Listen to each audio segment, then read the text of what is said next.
Hey everyone, what's going on? Welcome to the latest episode of the Q&A Show, the show where we answer your pressing questions in the Genesys Cloud online community. My name is Matt Lawson. I'm your online community manager, and today we're talking about Apple Messages for Business. I learned in the process of recording this episode that now you can bring your Genesys customer experience into Apple Messages. And as someone who just in the past year started using Apple Pay, I'll be honest, it's pretty cool.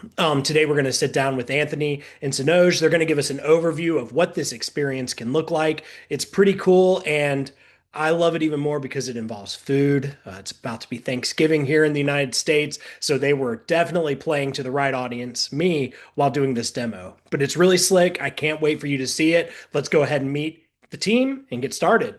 Anthony, Sanoj, welcome to the show. How are you guys? Pretty good. Thank you for having us, man. Awesome. Yeah, No, thank you doing for good. being here the week before Thanksgiving.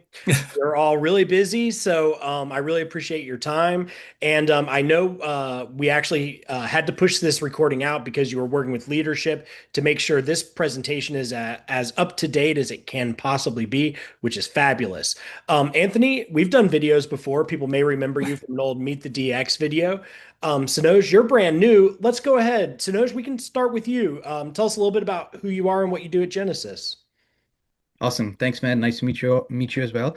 Yeah, my name is Sanoj. I'm a product manager on the digital messaging team, and I've been with Genesis for about 4 months now. I'm mainly taking care of the Apple Messages for Business channel, and yeah, really excited to talk more about the channel and about the great features that we've built out. Awesome. Well, thanks again for coming here. I know you've been working hard on the presentation. Anthony, I know some people may remember you from the old DX days, but you've changed roles since then. So go ahead and do another reintroduction of who you are. Yep, happy to do that. And thanks. So yeah, I've been with Genesis, crazy to think, about 4 years now. As Matt mentioned, yeah, we've started on the DX side, but I still continue to be focused on digital, and now we're expanding that in new and exciting ways. And the way we're here to talk about today is on the Apple Messages for Business side, in terms of adding that as a native channel. Cool. And the great thing is, we told the community ahead of time we'd be doing this. We got some great questions in. Some of them kind of overlapped, but we wound up with 5 questions that we'll be covering at the end of your presentation. But for now, there's a presentation you want to go through. What are you going to be covering there? So we're going to be walking through the various features for Apple Messages for Business and kind of how it fits into the larger kind of way that we methodologize our channels here at Genesis. Cool. Awesome. Well, Anthony, I think you're going to start us off. Do you want to go ahead and bring up the presentation? So yeah, just to level set, since we're here to talk about Apple Messages for Business, I do like to kind of take a step back first, just to talk about our philosophy here at Genesis. So we have this methodology we approach called channelless. It's meant to be a little bit of a thought-provoking name because when you hear it, you kind of think that we're talking about reducing the number of channels.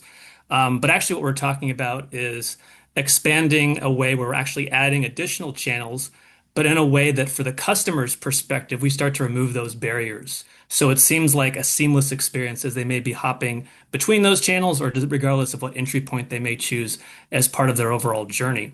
Now, to make that successful, we then start to talk about layering in things like AI components or a unified workspace. And when we talk about that overall ecosystem with Genesis, we start to talk about ways that we're extracting value while at the same time giving the end consumers the power of choice. The power of choice in terms of how they interact with that brand, the power of choice in terms of how often they interact with that brand on specific channels. While the just promise here is that we start to introduce those value add components that really elevate this experience to the next level. Things like that unified workspace so that an agent can essentially satisfy various channels at the same time. That unified orchestration part where we kind of start to capture data across all these various channels while also extracting additional value adds like the unified AI so we can do things like agent copilot or virtual agents to increase scale. And then we also talk about starting to get that holistic picture with all of the data coming in from these various channels, starting to power more efficiency from that AI, while also powering things like journey management. And this is where we start to really extract that value from this overall approach. Things like boosting the cost savings, improving overall experiences, bolstering efficiency, or boosting collaboration. And we kind of drop these into 4 buckets. Things like automation with self-service, be that virtual agent or other processes. Augmentation, things like Agent Copilot, where we make agents more successful. Personalization, which really ratchets up to both these, as well as getting that sense of the overall journey of these customers. And finally, optimization, because we always want to be improving this, always wanting to be increasing the value we get from this. And that's kind of the overall Genesys promise when we talk about our channelless approach. But what we're here to talk about today is the exciting news that we're adding a new channel to the mix, which is Apple Messages for Business. Now, this is a channel that has a lot of value when it comes to the interactive experiences it can give end users. We're going to kind of walk through these various functionalities, things like list pickers or ways that we can kind of integrate Apple Pay to boost conversions.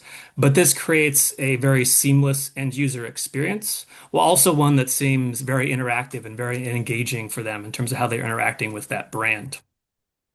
Now, if you're not familiar with Apple Messages for Business, there are a couple of different entry points in terms of starting your conversation with that brand. We've got things like QR codes or NF tags that you can start with, augmented reality approaches. And then also, if you're an organization or a business that has a physical presence, like let's say stores or a headquarters or whatever that might be, if you have a presence on a map, you can also start the conversation, that approach as well. Now, once that conversation is started, there's a variety of different features that are enabled as part of that channel. We've got things like emojis, attachments, which have up to 100 megabytes file size supported there. You've got content profile support, auto answers, message thread editing, inbound data filtering, identity resolution, and also external contacts. And you can see an example exchange there on the right. We'll see a little bit more of this in a demo at the end of kind of walking through the various features.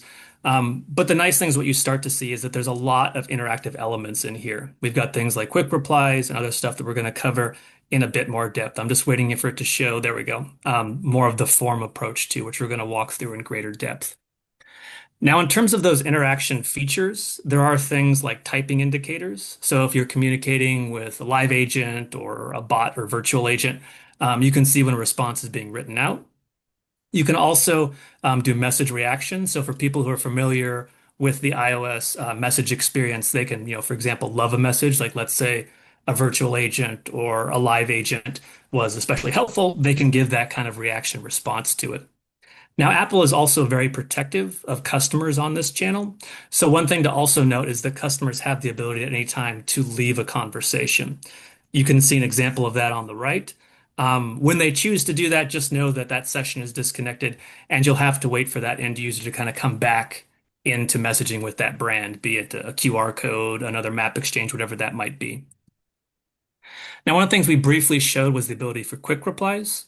This is a way to give them essentially up to 5 different options they can choose from. A great use case for this is like asking for feedback or something like that.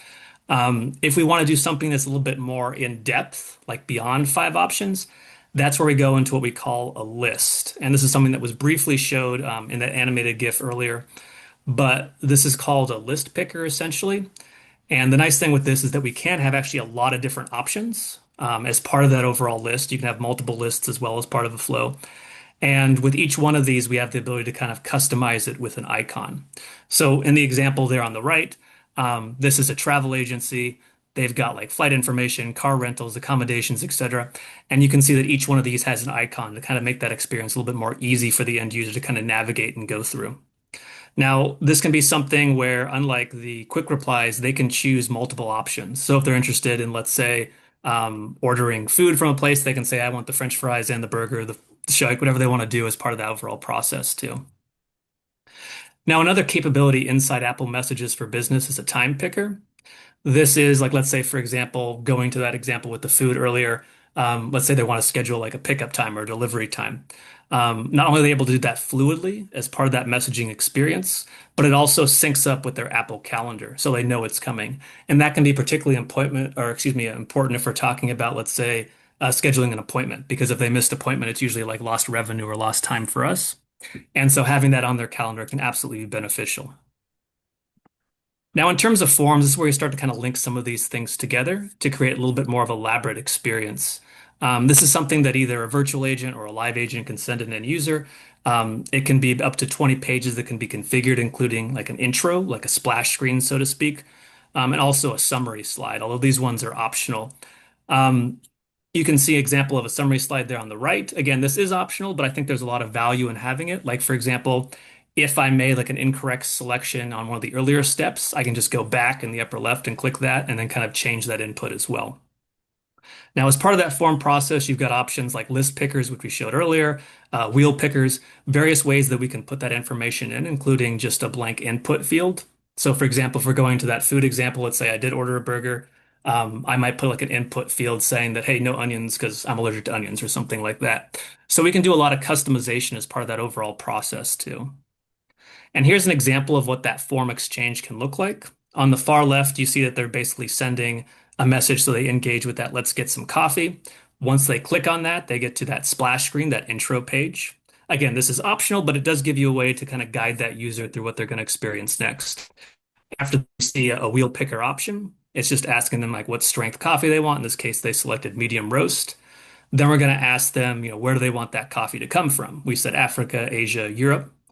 Once they've made that selection, then we say, okay, when do you want your first order delivered? They choose that date. It's going to be added to their calendar once they're done with this process. We have a blank feedback field there.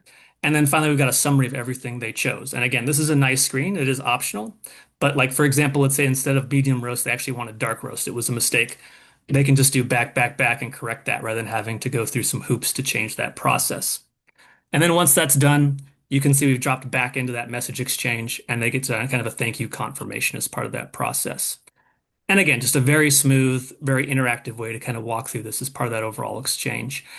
And the nice thing is that we also have Apple Pay as part of this process. So we can kind of boost conversions where, let's say, for example, they did walk through that process. They did choose their coffee. They do want to schedule it. Now they can go to that payment process part and do that straight in the iMessage, Apple Messages for Business experience. And the nice thing about this is there's no credit card information exposed to Genesys. You do have to configure it on the Apple integration part. And if for some reason there is some sort of issue with the payment process, you can also set up a fallback URL that can redirect them to a page to kind of complete that process if need be. Now, the only thing I do want to kind of highlight here is that when we talk about Apple Pay as a use case, it does have to be done over a virtual agent or bot interaction as a policy.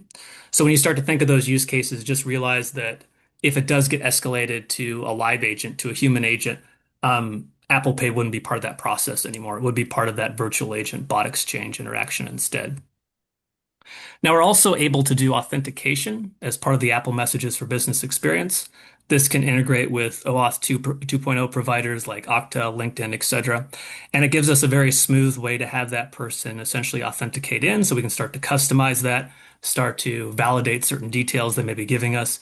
And we'll see that as part of the demo in just a bit too, in terms of how that overall flow looks really seamless as part of that overall exchange. And then finally, the last thing I want to touch on before we actually dive into that demo is a slightly niche feature, but this is the option to do essentially iMessage app extensions as part of that overall experience. This is a way that a brand can essentially customize this a little bit more. They can have users engage with another app, for example, without leaving the iMessage interaction. Like, for example, if they need to show them like what's my current location, let's say it's like a pickup truck or something like that, and they're here to kind of help us with an issue we're having with our car or something like that. Rather than having us leave that interaction, we can use maps or something like that to share our location very easily. Keep in mind that there are some extra hoops for this. It does have to be configured and approved independently. So just know that there are some additional steps to create this. But if you're looking to do something that's a little bit more customized for your brand or your use case, this is another avenue you can approach as well. And with that, I actually want to hand the baton over to Sanoj so we can talk about that live demo I teased a little bit here. Thanks, Anthony. I'm going to demo a few scenarios today that will bring to life all the cool features that Anthony shared earlier. So let me just start by going into my camera app. All right, so what I'm going to do is I'm going to scan a QR code to kickstart this demo. And when I tap on messages, yeah, here we go. This is where we start our demo. I'm going to start with a quick hi to start this Apple Messages for Business. So as we mentioned before, the end customer is the only one who can initiate an Apple Messages for Business conversation. So once I sent this, it is running through this predefined architect flow that we've already defined, kicking off the digital bot flow. As you can see, every message gets the typing indicator. You can see this on the end customer device right now, but this will also be displayed to the agent UI. So the first thing in the demo that we're going to do is present the list picker with all the different options. This is a digital menu that you can configure on Architect with the different images and text like Anthony mentioned. Our goal now over here is to make a new order. So I'm going to be selecting order management and click send. So every option that the customer selects will be retained in the conversation so the customer can actually go back and see what their options were. At this point, the demo is asking me, are you looking to place a new order or you want to change the status of an existing order? I haven't placed a new order. I don't have an existing order, so I want to place a new order. So I'm going to be using a quick reply over here because it's less than five options. I'm going to select place order and then I am going to see another option here. Yeah. So at this point, what we're trying to say is, okay, before you make an order, we want you to authenticate so that we can validate that you are an existing customer. And at this point, we're using the Apple Authenticate feature that we spoke about earlier. So a customer can easily click on sign in. And at this point, we are authenticating using internal validation engine. So I'm just going to enter my credentials over here, which again, if you've set it up on your phone, it's just as simple as a quick tap. And yeah, I got a successful login. So now the demo or the brand can has validated who I am. So now they're taking me further in the process, asking me, okay, we've identified who you are. Would you like to make any personal meal references? For the purpose of this demo, I'm going to say yes, because I want to see the form experience that we spoke about earlier. So I click on yes to trigger that form experience. And just additional information over here, forms are under the canned response section in Architect. So while we're using this on a digital bot flow today, agents would also be able to use this form when they're in interaction with the customer on the Apple Messages for Business channel. So they would be able to easily send these forms across to the customer if they choose to do so. So yeah, meal preferences is the form that we've configured. So I can tap on meal preferences, and this is the introductory page, which sort of sets the context and can guide the customer through the next couple of pages. Like Anthony mentioned before, this is it's an optional page. So you can choose to skip this if you would like to. Every element on this page is configurable, so you can define the image, you can set up the text and the subtext on the screen, including the CTA label over here. So I tap on Enter Preferences here to go into the form experience. As Anthony mentioned before, you can have up to 20 screens on one single form, and each screen can only have one question that you ask to the customer. So it's a little different from the list picker where you can have multi-select sections within one list picker. So on this form, I can answer the first question on which cuisine I enjoy the most. I prefer American and Asian, so I'm going to select both of them and click next. And I'm a big cake guy, so I'm going to say cake as my dessert. And I hit next, and I'm just going to add my birthday. And this is a quick demo of how you can have a date picker over here, which is easily which will make the customer experience a lot better. I hit next, and here is the input field where you can enter in whatever text that you want over here. So I don't have any allergies. I'm going to say none at this point. And then I hit review. So this is another optional summary page, which kind of basically shows the customer what it is that they've selected. They could go back over here and say, hey, my date is different. I'm changing my date to another date and hit next. And that would make the changes. So this is a good experience to show the customer, what they've selected and, have them review it if they want to make any changes. So right now I'm happy with my options. I'm going to hit send. And that would, again, like I mentioned before, retain the context so that you can go back and see what it was that you had earlier selected. And now the demo is going to say, okay, we've got your information. Now let's place the order. And at this point, I would have to select the different options that I wanted in my order. So this is again using the list picker where I can do multi-select if I want to. I'm going to say I want to do this for two people. I want to have two meals per week. And because I'd selected cake earlier, right now I have a dessert upgrade as an option for me, which I would definitely choose if I was doing this in real life. And then I'd say I wanted a subscription length for about 3 months, and I hit send. And now that the order has gone through, Cloud to Table is going to say, okay, we've got your order. Let's start the payment. And here's where we start using the Apple Pay feature. Again, the best part about this is you don't have to send the customer outside the channel to make the payment. Everything is integrated within the channel. So all I need to do is tap over here and double click over here to make the payment using my Apple Pay account. All this information is coming from my Apple account, including my credit card information and all my personal details. All I need to do now is hit double click on my phone, and then again, the payment is made as simple as with a tap. So once the payment is confirmed, um, they're going to say, "Hey, we've set up your order. In the for this demo, we've set it up with our backend Salesforce system. So right now, the order is saved under my name. And at this point, what I can do is I can say, "Yeah, I don't have I don't have anything else for Cloud to Table," and I click on yes.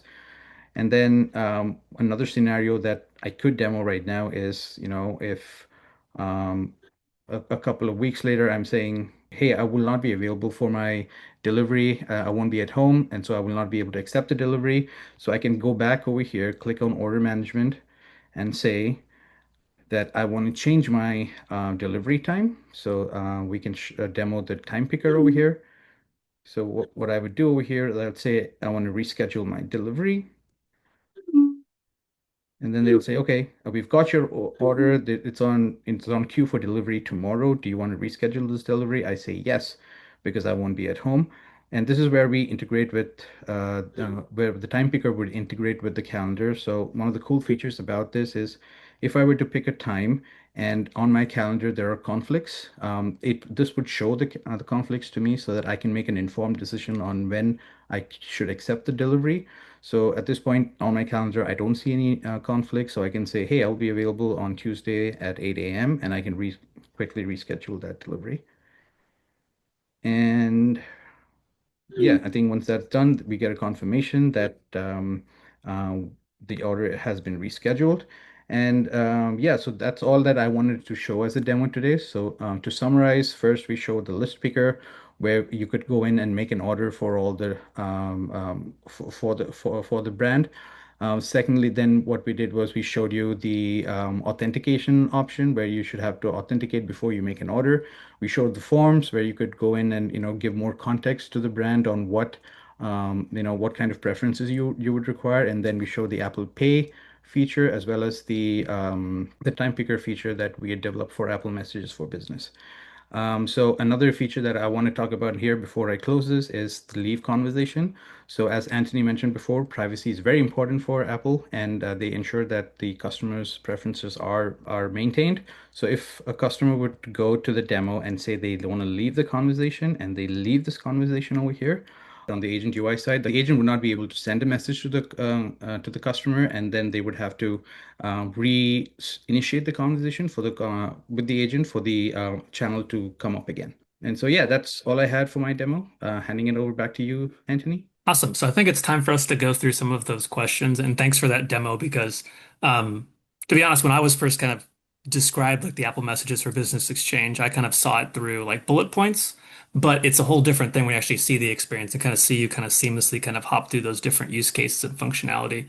Because for the end user, that is a really nice and smooth experience as they're kind of walking through everything and all the options and flexibility that's at their fingertips. Yeah, I agree. Really cool demo. I had just a couple of weird questions as we were going through it. One thing, I saw the rescheduling of a delivery. Sometimes like companies may have a policy like once the delivery is out, there's nothing you can do to reschedule it. Do you have any kind of like smart settings in the back end that can say like if the delivery is, en route or, at a certain date, like 24 hours ahead of time, you can't reschedule? Are there any kind of like safety nets like that? Yeah, you could define that when you're defining your bot flow. So those are all configurations and customizations that you can do within Genesys Cloud. But yeah, you would definitely, as a brand, want to ensure that customers don't reschedule 24 hours before. So all those guardrails can be set Well, using that's really Genesys cool. Cloud. Nice. Cool. Awesome. Well, yeah, like Anthony said, we posted about this in the community and we got some questions from some members. Do you guys want to go ahead and just start with question one? Sounds good to me. All right. Sounds good.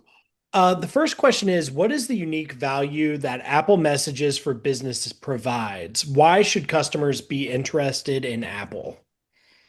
Ooh, that is a good question because it's making me realize we didn't really cover that when we kind of dived in here. We talked a little bit more about the interactive features, but first off, I'd say like why is this channel interesting? It talks about, and this is I feel like something that anybody should do their due diligence on when they look to kind of adopt a channel. But it's really in terms of the iOS market itself. It's especially strong in certain geos like North America, for example, Australia, Japan, and I believe United Kingdom is the other one where they're particularly strong in. There's probably others that I'm blanking. But if your audience, if your customer base, if your prospect base is coming from these regions, this one I wrote down, there's about 2.3 million active devices out there that are using Apple or using the iOS system there.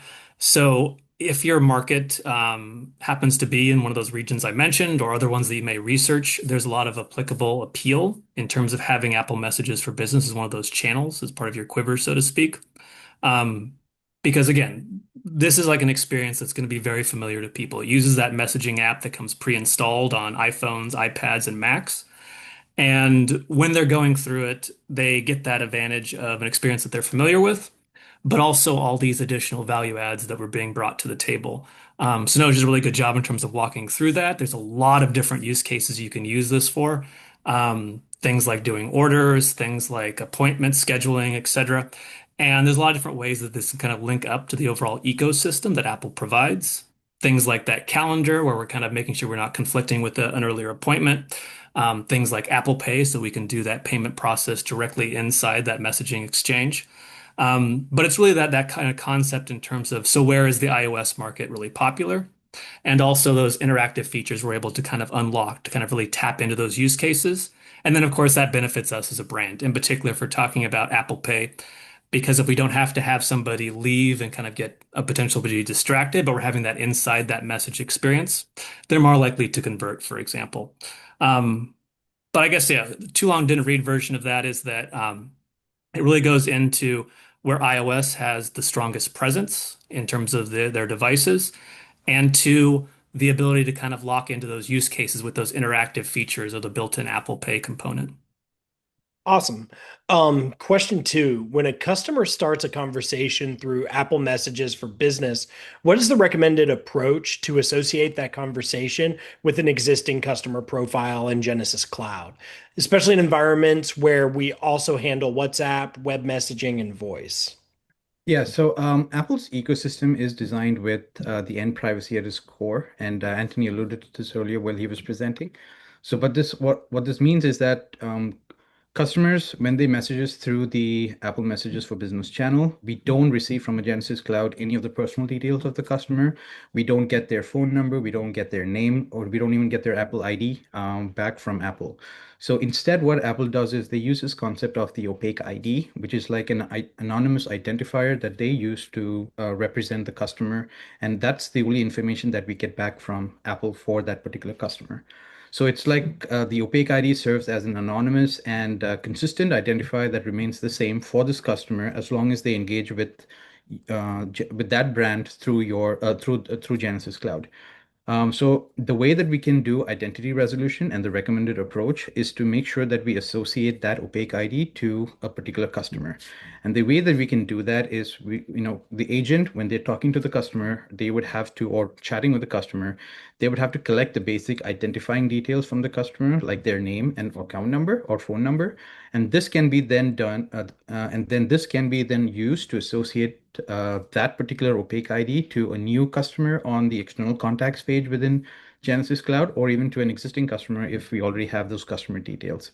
So once we've made those kind of associations, from that point on, Genesys Cloud can automatically recognize that opaque ID and say, hey, for this particular opaque ID, we've identified this customer, and then we can associate that particular customer if they've got different digital channels that they already opened, we would be able to, associate them with those digital channels. So that way, even though Apple doesn't share those personal information with us, we are still maintaining a consistent and unified customer identity across Apple Messages for Business, WhatsApp, and the other digital channels. Cool. Awesome. All right. And on to question three. This one is a two-parter. Let's go ahead and start with the first part. When the customer already has interactions in different channels, is there a best practice for consolidating these interactions or ensuring the conversation routes to the same agent or team? Yeah, thanks for that question. So to route conversations to the same agent or team, it's a bit outside the Apple Messages for Business channel. It's a routing strategy that you would have to use. So the best option would be to use data actions to make routing decisions within your interaction flow in Genesys Cloud. So for example, you can first identify the opaque ID from the Apple conversation and then associate that to the external contact in the current interaction. Once you've got those details, you can then use another data action to identify the last agent that customer was interacting with. And then you can use custom logic to, use both of this information together to make sure that the new conversation that comes in is routed to the specific agent using Architect. Perfect. And the part two of this, can the conversation context from the different channels be accessed or viewed for better handling and customer experience?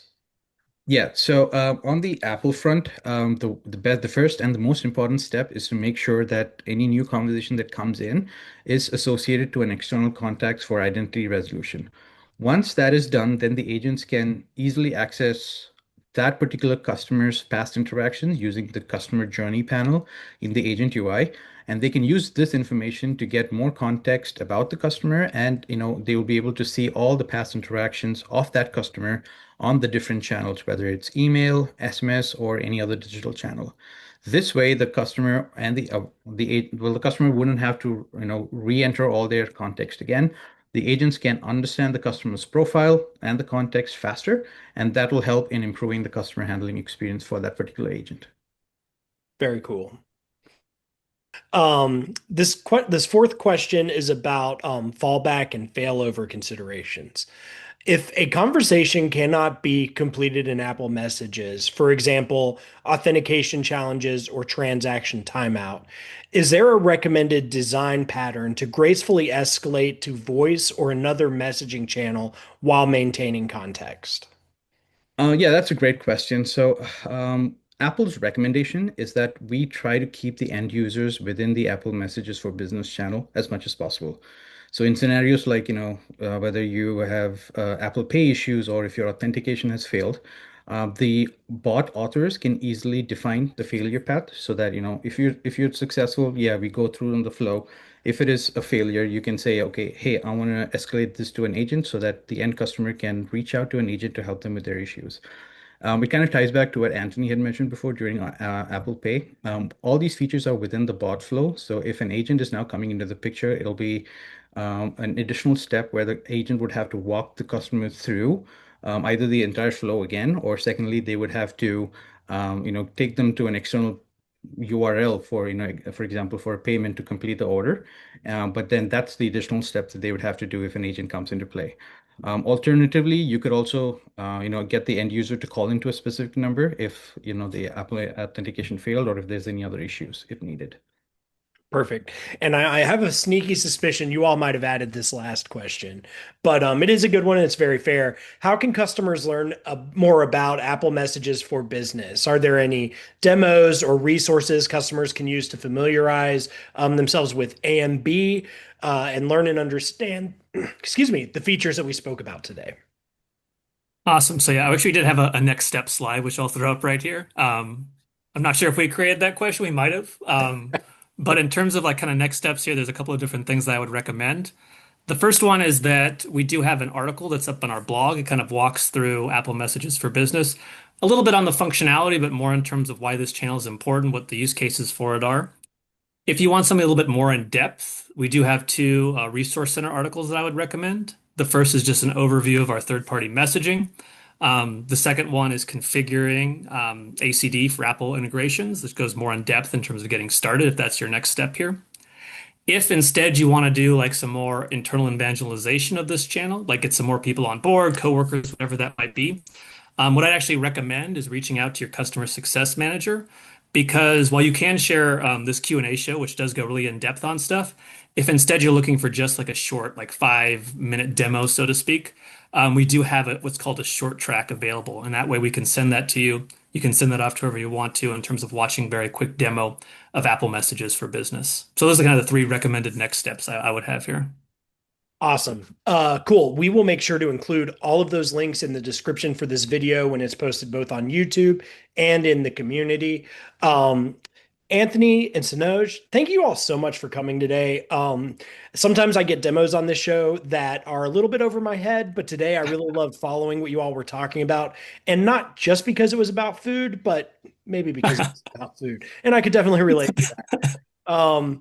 But anyway, thank you guys so much for being here. Happy Thanksgiving again. Really plays in with Happy Thanksgiving, man. And thanks for having us. Really appreciate it, man. Absolutely, guys. And just so you all know, Anthony's great about being in the community. So if you do have any questions about this, you want to get our attention, please just reply to this discussion post when it goes live. I'll make sure the question gets routed to Anthony and we'll try to get you an answer as soon as possible. All right. Thank you guys so much. Hope you enjoy your holidays. And in case I don't see you sooner, I'll probably see you in the new year. It's good.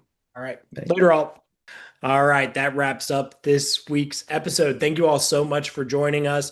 Anthony, Sanoj, thank you again for a great demo. Just a heads up, we only have one episode left this year until we get into our end of year wrap up video or a holiday special. You know, we like to kind of have fun towards the end of the year, but this will be our last episode of the Q&A show, which always makes me sad. But a lot to look forward to next year. We'll be making our 100th episode of this show, if you can believe it. And of course, we can't wait to see you in the community. Speaking of, please join us. A lot of fun events are coming up. We have trivia. We're going to be doing March Madness again. But before that, my favorite sport, college football, has its championship. We'll be doing a bracket for that. We'll probably be doing some holiday trivia in December. So a lot to look forward to, and we really hope you join us. I'll be back in a few weeks with the next episode. So see you then. Have a good one, everybody. Bye.